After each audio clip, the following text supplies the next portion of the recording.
بسم اللہ الرحمن الرحیم عن ابی خزامۃ عن ابیہ قال قلت یا رسول اللہ ارأیت رقا نسترقیہ ودواء نتداوى به وتقاتا نتقیہ هل ترد من قدر اللہ شیئا قال ہی من قدر اللہ۔ حضرت ابو خزیمہ اپنے والد کے بارے میں کہتے ہیں کہ ہمارے والد صاحب نے رسول اللہ صلی اللہ علیہ وسلم سے عرض کیا کہ اللہ کے رسول صلی اللہ علیہ وسلم یہ بتائیے اس کے بارے میں آپ کا کیا ارشاد ہے کہ ہم بیماری میں دکھ درد میں جھاڑ پھوڑوں کے ذریعے سے علاج کرتے ہیں اور بیماری کے دوران دواؤں سے اپنا علاج کرتے ہیں، اسی طرح مصائب اور مشکلات کے اندر طرح طرح کی تدبیریں استعمال کرتے ہیں، اختیار کرتے ہیں، اپنے آپ کو اس تکلیف میں دکھ میں درد میں بچانے کی کوشش کرتے ہیں۔ کیا اللہ تعالیٰ کی قضاء اور قدر کو یہ چیزیں لٹا دیتی ہیں؟ آپ صلی اللہ علیہ وسلم نے فرمایا کہ یہ چیزیں بھی اللہ تعالیٰ کی تقدیر اور قضاء سے ہی ہیں۔ مطلب اس حدیث کا یہ ہے کہ اس میں ایک سوال پوچھا گیا رسول اللہ صلی اللہ علیہ وسلم سے، اور وہ سوال یہ ہے کہ اللہ تعالیٰ کی تقدیر میں تو یہ لکھا ہوا تھا کہ ہمیں دکھ پہنچے گا، بیماری پہنچے گی، تو وہ تو گویا کہ اللہ کا فیصلہ تھا، ہمیں آ گیا، لیکن ہم اپنی طرف سے جو طریقہ علاج اختیار کرتے ہیں مصیبت سے بچنے کا، بیماری سے بچنے کا، دکھ درد سے بچنے کا، تو کیا یہ چیزیں اللہ تعالیٰ کی تقدیر کو بدل دیتی ہیں، لٹا دیتی ہیں ہماری طرف سے بچاؤ، دوا، علاج وغیرہ؟ تو آپ صلی اللہ علیہ وسلم نے فرمایا کہ جو علاج تم کرتے ہو یہ بھی تقدیر ہی سے ہے۔ مطلب یہ ہے کہ اللہ تعالیٰ نے جو کسی کو آزمائش میں ڈالا، بیماری کی صورت میں ہے، تکلیف دکھ درد کی صورت میں ہے، سردی گرمی کی صورت میں ہے، اور اس کا جو علاج ہے وہ بھی اللہ تعالیٰ نے لکھ دیا تھا ساتھ کہ اس بندے پر فلانی بیماری آئے گی، فلانا دکھ، فلانا درد،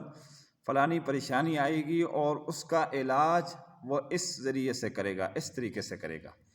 تو رسول اللہ صلی اللہ علیہ وسلم کے اس جواب سے بہت سارے شبہات اور جوابات کا ازالہ ہو گیا کہ یہ بہترین، یعنی اللہ تعالیٰ کے رسول صلی اللہ علیہ وسلم نے بہت پیارا جواب دیا ہے، تسلی بخش جواب دی ہے تقدیر سے متعلق۔ تو یعنی کہنے کا یہ مطلب ہے کہ اپنی طرف سے بچنے کا جو بھی جائز طریقہ کسی مصیبت کے لیے اختیار کیا جائے تو وہ شرعاً کوئی حرج نہیں ہے۔ ڈاکٹر سے علاج کرانا، طبیب سے علاج کرانا،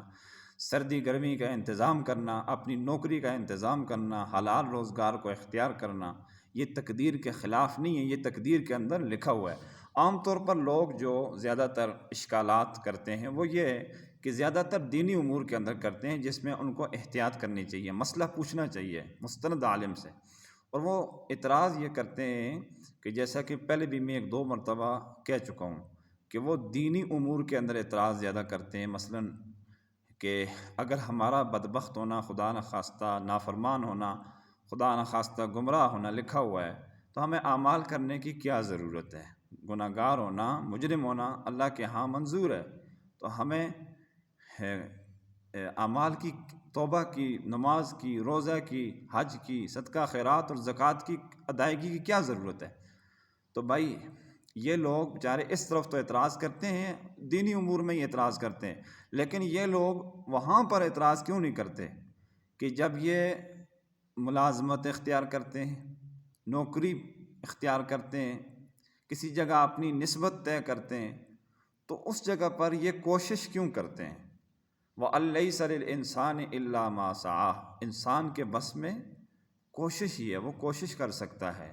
کوشش کے ذریعے سے وہ اچھی منزل تک پہنچ سکتا ہے۔ تو اس کے اندر یہ جو اس کی جو کوشش ہے، چاہے وہ ذرا توجہ فرمائیے گا، وہ دینی امور کے اندر ہے، نماز روزہ کے ذریعے سے ہے، صدقہ خیرات کے ذریعے سے ہے، یا مباح امور کے اندر ہے، دنیاوی امور کے اندر ہے